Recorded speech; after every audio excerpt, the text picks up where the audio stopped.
and Le Mal Terrible. It's got the edgy name, packaging, the whole 9 yards. When I first heard about this fragrance being released, I was like, ooh, edgy Le Mal, a dark Le Mal. I'm all for it. You know what they did? They did absolutely nothing. Nothing with Le Mal. This, they did something, but they didn't do nothing. I don't like it. Let's get to the review and I will let you know if this one's worth seeking out right now.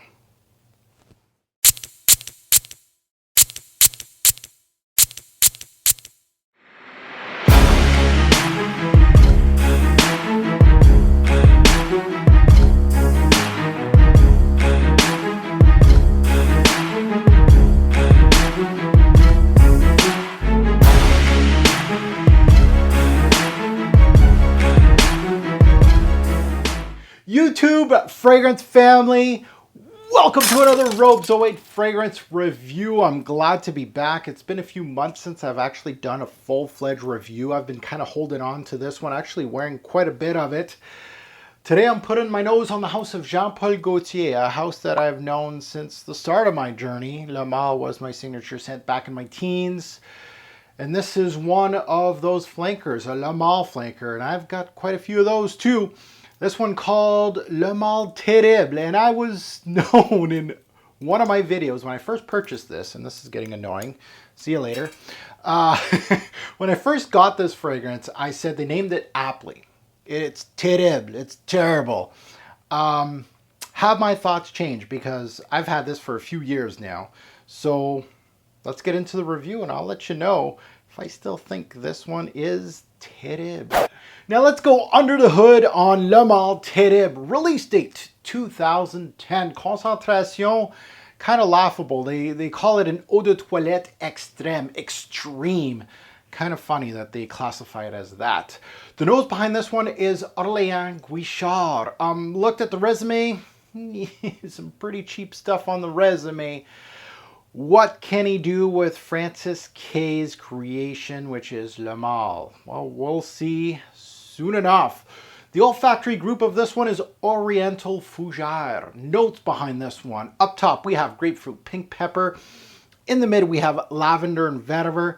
And then in the back end, we have amber and vanilla. So the note breakdown has changed a bit. A little less complicated here. I don't think all notes listed are all notes I get out of this fragrance. So I'm going to let you guys know about that. There's a lot more piggybacking from the original Le Mal that they haven't listed. But obviously, the big note here that stands out to a lot of people is the grapefruit, and it does stand out in the opening of this fragrance. Kind of replaces the mint in this one. So the keynotes to this nose right here are grapefruit for sure up top. The vanilla is in abundance, and of course that lavender in the mid. It wouldn't be a Le Mal fragrance without that vanilla and lavender combo. So let's get into it. I am wearing this as my scent of the day. I got the dry down here. Hang it on for dear life, and I'm going to get into that projection and longevity because it ain't good. But let's get into this opening. Yeah, I did a spray there. Don't worry about that. That's just me being me. And a couple sprays for you guys. So the opening of Le Mal Terrible starts off heavy on the vanilla. That sweetness comes right through. It's the first thing that hits my nose. There's a strong presence of lavender here, back in the lavender. That's your usual Le Mal combo here. They play quite a bit in this fragrance, and they're the backbone of the original Le Mal. There's a pinch of grapefruit here. It really changes the facet of this opening. The opening with the mint was very menthol-like. It really played very well with the rest of the notes. I felt like the lavender, the mint, and the vanilla worked well with, of course, all the other secondary notes in Le Mal. This, the mint getting replaced with grapefruit, still uplifting, but the grapefruit has a citric quality to the fragrance, which really changes that menthol-like mint, the greenness in this fragrance. But the one thing that I came out of this one, when you spray this opening, there's no denying it. You can blindfold me and I will know this is a Le Mal fragrance. So there's not much changing as far as the skeleton of this fragrance. And that is going to be a theme in this fragrance review. What I seriously appreciate with Le Male and some of its flankers, it's a very aromatic fragrance, but it does have some sweetness and it has some backbone to the fragrance. And one stigma that Le Male gets all the time is it's a clubbing fragrance. It's a nighttime fragrance. And when I was wearing it as a signature scent as a teen, I wore it all the time. And I felt when I first got into my journey, I'm like, oh, my bad. There should be fragrances for different reasons and different seasons and things like that. And thinking about it, now that I'm a more experienced frag head, Le Male is a great signature scent. I can wear it daily, nighttime, any season. The aromatic qualities work well in the summer and spring, especially spring, but it also works so well during the winter and fall. So with this one right here, same type of qualities, very versatile as a scent. And I'm not going to poo-poo it just because I am going to poo-poo it, but I'm not going to poo-poo it because of the scent itself. I felt like it was very aromatic and sweet, as I come to expect from a Le Male fragrance, and it really didn't overly do it. It didn't change it too much, and that's one thing I appreciate from this fragrance, but it's another downside to it. So this one, let's go back to the change from the mint to the grapefruit. At the start of wearing this fragrance, when I started testing this fragrance out, and like I said earlier, I said it was terrible when I first got it. I really didn't like the grapefruit change to the mint. I love mint as a note. Grapefruit, not so much. It has to be done really, really well. So I wasn't really in favor of that change. I really felt like, what are they doing to my Le Male? However, now that I'm more accustomed with this fragrance and my juice level is right there, fairly low for me, I'm very much in a neutral territory now. I don't hate it. I'm not overly happy about the change, but I'm very much neutral. I feel like, okay, it's a good fragrance, but there is obviously a lot of downsides with this one, which I am going to get to it, but it's not a huge change to the big picture. Now, the grapefruit itself, it's not anything groundbreaking. It's just a standard sparkling opening grapefruit. I do prefer the original opening of Le Male with the mint instead of this standard grapefruit, but I'll take it as is. Many reviews online say that there's a peppery nuance in this flanker. And as of this date, man, I test, and you guys know I test a lot my fragrances. I wear them as signature scents before I even get to the full-fledged review. And really, I never felt any peppery nuance in this fragrance at all. I know that the original has cinnamon cardamom in it, among other notes, and I felt a tad of spice, but nothing striking here as peppery or overly, and people were saying peppery, like black pepper. I wasn't feeling that. More cinnamony like the original than like a pink pepper here. Now let's get into the heart and the base of this fragrance. The main theme of this is lavender and vanilla as the backbone of the original Le Male. So it really doesn't change much. It shines here, and it's my true and tested. I'm like, yep, that's my Le Male. It's stripped down quite a bit, but nothing new to the game, to be honest. And the nose did not tweak really one thing in this backbone. I still get the powder from the original, contrary to many reviews out there that say it's not as powdery as Le Male is, but it still has that nuance. So a lot of reviews online are stating that there's no powder at all. Yeah, I'm still getting some of that powdery feel to this fragrance. Even though it's not listed, I smell some orange blossom from the original here too. There's a smidgen of woods here, just enough to say it's there, but you need to dig deep enough to find it. Overall, this scent right here felt a little less polished, a little less complex, basically a little stripped down of the original Le Male. The added pieces did not add much to the original composition. It's again, I'm getting to it, and you guys can kind of feel it, that I don't feel like this is buy-worthy, even though it's still a nice scent for Le Male lovers, and I gotta give it due for that.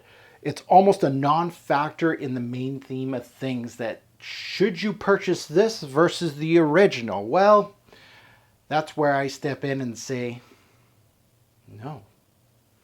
Now, in my fragrance reviews, I always talk about one note that is an X factor in a particular fragrance. Sometimes there isn't any. Sometimes it's a good thing. Sometimes it's a bad thing. Here, the X factor is that grapefruit. And with this one, it didn't succeed. That extra grapefruit to the OG Le Male formula isn't worth recommending this one. It really isn't an improvement, I would say. So is this worth it to whom? Is it worth it to a collector of Le Males, aka me? Anybody new to the brand, Jean-Paul Gaultier? Can it be a Swiss Army knife for somebody, signature scent we'll say, or an old head, somebody that's really huge in this game? This one would only be for the collector, aka this guy right here. All I wanted it for is for the edgy bottle now. Say I got this limited edition. Anyone else, there's really no reason unless it's super dirt cheap in a bargain bin and it's much cheaper than the original Le Male. I really can't recommend it. It's obviously getting a little more scarce now to find because of discontinuation. However, I really feel like this one's not worth seeking out unless you're a collector like me. It's nice to have this different looking bottle, and it's a different scent than the original Le Male. It's not just a repackaged Le Male, which a lot of Le Male flankers are. You go on Fragrantica, there's probably like 14 or 15 Le Male in a little skirt, Le Male scuba, Le Male this. It's just a different little uniform for that little torso. So don't get into that. So ratings in regards to the smell itself, uniqueness, I'm going to give it 2 bottles out of 10. Not a good score at all. And well deserving of a 2 because it's really not unique. As far as the scent itself, I can't knock it because I love the original Le Male DNA and it hasn't really moved away from that highway. It's just a little piece of the highway. So I'm going to give it 7 bottles out of 10. It's not an improvement, but I can't hate on the actual scent. Like I don't call this a snoozer at all. I'll wear it from time to time. However, it's going to be very hard for me to pick this between my Le Male, my Ultra Male, my Le Male Essence, the Summer Flankers, among others. So it is one of those that might get lost in the shuffle a little bit. But it's still a solid scent. But there is some downfalls, which I'm getting into right now. Let's take a look at performance and feedback. So sprays, how much do I wear with this one? I got performance issues with this fragrance. I tried more sprays, less sprays. I've tried to do different types of sprays. Nothing works. So I go 1 on the chest, my usual. My first pump is always on the chest, 3 on the neck. So I go 1 here, and 1 on the back of the neck, and then 2 on the arm. So I'm wearing a t-shirt right now. I'll go inner elbows and I'm set. I'm good to go. So that is 6 sprays in total with this one. And I felt like that was the best sprays for me for this fragrance. So it's a little high for me per se. 3 is my usual. 6 is a little high, but works well with this one. So let's get into longevity. Longevity with this one. This is where it hurts. 4 bottles out of 10. Weak sauce, 3 to 6 hours. 6 hours is pushing it. Some days I did get 6 to 7 hours out of this thing, but I was surprised on getting that. So that's why I'm going 3 to 6 because really it was giving me 3, 4, 5, and then it was going on steam. Projection, 4 bottles out of 10. Same thing. Weak sauce all day, every day. Weak sauce all day. Projection and longevity. So 4 bottles out of 10. I felt like the first few hours, the 1, 2 hours, yeah, it's projecting, it's doing well, and then boom, hits a wall. This thing always hit a wall. So 4 bottles out of 10. Not really a good score in regards to performance. This is not a performer. And a lot of these Le Male flankers, sometimes they just don't. Some are beasts, Ultra Male, I'm talking about you, and some are weak sauce, especially some of the summer flankers. So you gotta watch out in regards to projection and longevity. Compliment factor. Now, Le Male, usually the DNA does very well on my skin. I get compliments I love. That's why I love that thing. That's a great scent, Le Male. However, compliment factor with this one, 5 bottles out of 10. Not a good score. Funny enough, this does not go hard in that category. I was actually surprised because of my success with the DNA. You just never know. Next category is versatility. This is where it actually does very well. Age range.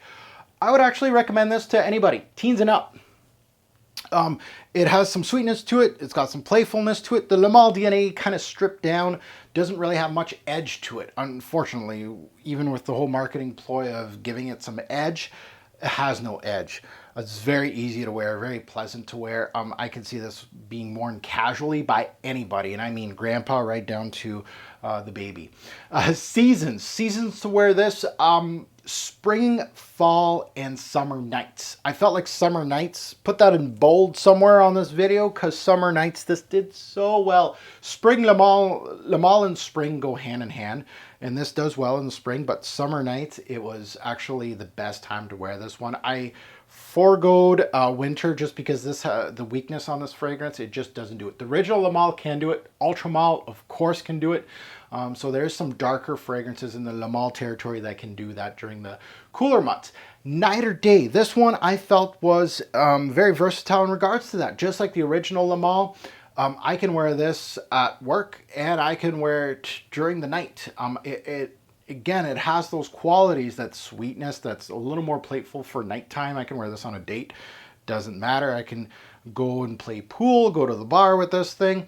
On the same thing, I can go casually, go to the beach with this thing. During the day, go to the mall, go do some errands, things like that.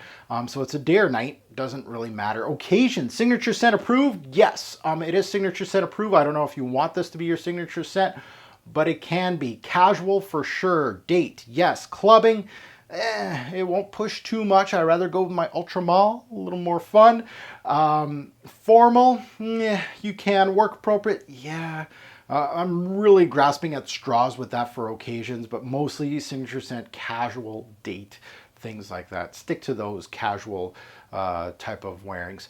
So versatility, I'm going to give it 8 bottles out of 10. Fairly versatile as a blend, just like the original. The original is very versatile, so very good. Now let's get into value, pricing, bottle sizes. Let's go. Bottle sizes available. There is a 1.3 ounce. It's very rare, but it is on the internet, so you'll find it. 2.5 ounce. This is what I have right now. I don't have the big boy, the 4.2 ounce, which is the standard sizes for Le Mans. Pricing, it used to go for $65 to $95 USD. At times, you will see this in bargain bins because why? Availability. She is discontinued. So getting scarcer to find. So it is something that if you do find it, it might be in a bargain bin. Definitely don't pay $65 to $95. Hell to the no. But if you're looking at under 50, solid purchase, depending where you are in your journey. So pricing versus quality. How many bottles am I going to give it? 4 bottles out of 10. Not worth because of many things, performance issues, among other items. Obviously, originality. I always would recommend the original Le Mans instead of this one. Now let's polish off this fragrance review. Let's take a look at the positives and negatives to this particular fragrance. I've named some off. Let's take a look at the positives first. Some positives to take away. She's fresh, easy to wear, sweet, smells very close to the original, which is never a bad thing. Negatives to take away. Smells really close to the original Le Mans without the real power. The thickness of the original Le Mans, not worth a purchase. If you do have the original, I really can't recommend it. The grapefruit note is why you'd buy this, and the grapefruit note isn't really that great, so why buy it? So my final thoughts of Le Mans Terrible are, it's named aptly. I'm not saying it's terrible per se as a scent, but it doesn't stray away enough of the original Le Mans. I know that sometimes we like flankers to stay around what the originator is. We don't want them to be completely different. However, in this case, it really doesn't stray enough. You blink and you miss it. It's a tamer, fresher version of Le Mans in a nutshell. Now, Le Mans can be worn in warmer weather, and this works very well in the heat through my testing, just like the original. Less so in the cooler months, unlike the original. So it makes it a little less versatile than the original fragrance. For someone that owns many Le Mans, this one goes in the redundant pile. Now, while I'm throwing this one under the bus, I'm just going to give it a couple kicks while it's down. Marketing. You guys suck. You guys teased me with Le Mans Terrible, with the edgy, tin can, the gray with the red writing, and then the, it almost kind of looks like a straight razor here on the atomizer here. And the lines, I'm just like, oh, an edgy Le Male. You guys suck marketing. You really, really suck. I thought I was getting the bad boy of the Le Male family. All I got was a summer flanker with an edgy name. I get those yearly anyway. So my overall score of Le Male Terrible, I'm going to have to give this one 5 bottles out of 10. Really just an average 5. And 5 score is not good on my channel. You don't want to go under 5 because that's not good. Not too many bottles do that, but 5 out of 10 for me. Would I recommend it? I would say no. So is it a purchase, sample, or forget about it? It's a definite forget about it. It's not worth your money, especially if you already own the original. No, don't do it. Or any of the summer flankers. They do this, and they actually do this better. So there's my review on Le Male Terrible. Not terribly terrible, but a bad release. A release that we didn't need. And you could have done better with this marketing scheme. So while I have your attention, what are your thoughts on Le Male Terrible? Let us know in the comments below. You love it, you hate it, you're undecided. Let us know. If you do like this content, you know, I kind of work hard on these fragrance reviews. I work my butt off for all of you guys so you get the best review, in my opinion, on YouTube on every set. Hit that like button. I certainly appreciate that. Hey, if you want to stick around, hit the subscribe button. Beside that, there's a bell. You want to be part of my notification gang so you don't miss a video. I am on Twitter, Instagram, and Facebook. It's my YouTube handle, Robes08, and you'll find me on all 3 platforms. I do also have a Facebook group called Fragrance Guru Nation that has over 16,100 members. Join us today on FGN. Now talking about my social media, I did ask everybody on social media prior to this review what they thought about this fragrance, good or bad. I wanted them to comment on my social media. I'm going to throw that at the back end of this video. You're going to see all those comments. I pick a few and pepper them in the back. And I want to thank everybody that took their time to write to me on those. I certainly appreciate that. And as always, a greater pour fragrance will make a lasting impression. Choose your Le Male wisely. Thanks for watching, YouTube.